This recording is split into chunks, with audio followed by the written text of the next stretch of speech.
தினமொரு வசனம். சங்கீதம் 119 வசனம் 97. உமது வேதத்தில் நான் எவ்வளவு பிரியமாயிருக்கிறேன், நாள் முழுதும் அது என் தியானம்.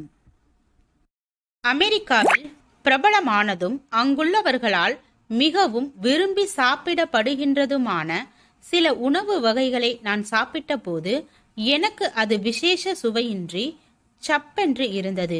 இதை போய் அமெரிக்கர்கள் எப்படித்தான் விரும்பி சாப்பிடுகிறார்களோ என மனதிற்குள் எண்ணினேன்.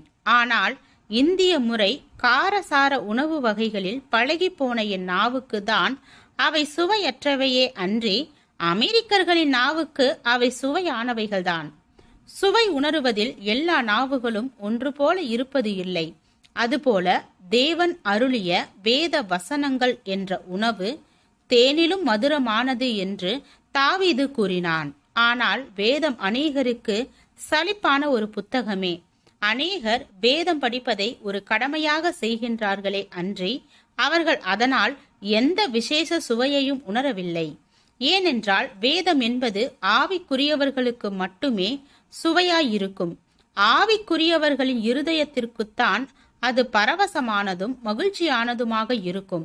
உண்மையான இரட்சிப்பை கண்டடைந்து பரிசுத்த ஆவியினால் மறுபிறப்பின் அனுபவத்தை பெற்றுக்கொண்டு புதிய சிருஷ்டிகளாக மாறினவர்களுக்கு வேதம் மிகுந்த சுவையானதும் நெடுநேரம் படிப்பதற்கு இன்பமானதுமாக இருக்கும். ஏனென்றால் ஆவிக்குரிய வேதத்தின் சுவையை உணர்ந்திட மாம்சீக இருதயத்தால் கூடாது. ஆவியினால் மறுபடியும் பிறந்த ஆவிக்குரிய இருதயத்தால் தான் கர்த்தரின் வேதத்தால் களிப்படையும் உணர்வை பெற முடியும். நான் பங்கு பெறும் சில கூட்டங்களில் கலந்து கொண்டு சத்தியத்தை கேட்பதற்காக சிலர் பல மைல்களை கடந்து வருவது உண்டு. ஆனால் சிலர் பக்கத்து தெருக்களிலிருந்து கூட வருவது இல்லை. அவர்களும் ஆவிக்குரியவர்கள்தான். சத்தியத்தை அறிய வேண்டும், அதனால் ஆத்துமாவில் ஒரு விசேஷ சந்தோஷத்தை பெற வேண்டும் என்ற ஆர்வம் அவர்களுக்கு இல்லை. ஏனென்றால் சத்தியத்தினால் மகிழும் தன்மையுள்ள ஒரு இருதயம் அவர்களுக்கு இல்லை. உண்மையான ஆவிக்குரிய மறுபிறப்பை வாழ்க்கையில் கண்டவர்கள்தான் உண்மையான தேவ சத்தியத்திற்காகவும் வேத வார்த்தைகளுக்காகவும் மிகுந்த தாகமும் பசியும் உடையவர்களாக இருக்க முடியும்.